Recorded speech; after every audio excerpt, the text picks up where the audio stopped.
Alors, le rachat. Alors le Le rachat, début. ça a été très long, ça a Ouais. été un parcours du combattant. On a commencé à avoir l'idée avant le Covid. 2019, 2019. quand je suis arrivée. On a commencé les tractations et les échanges pendant près d'un an. Et puis sur la fin, tout s'est accéléré.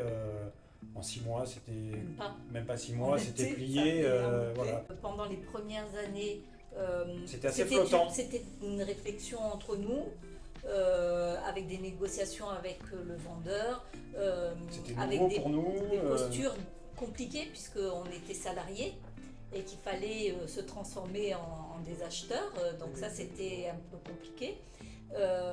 Mais à un moment donné, on a identifié qu'il fallait se faire aider par des professionnels de façon à ce que notre projet soit professionnel.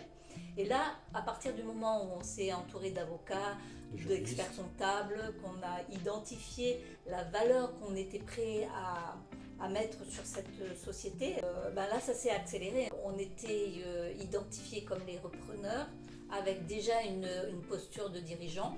Alors qu'on était salariés. Alors qu'on ne l'était pas, quoi. On voit pas forcément tout de suite ce que ça veut dire concrètement derrière en termes d'organisation et de choses à mettre en place avec des domaines dans lesquels qu'on ne maîtrise pas. C'est là qu'il est vraiment important d'être accompagné dans ce type de démarche. En fait.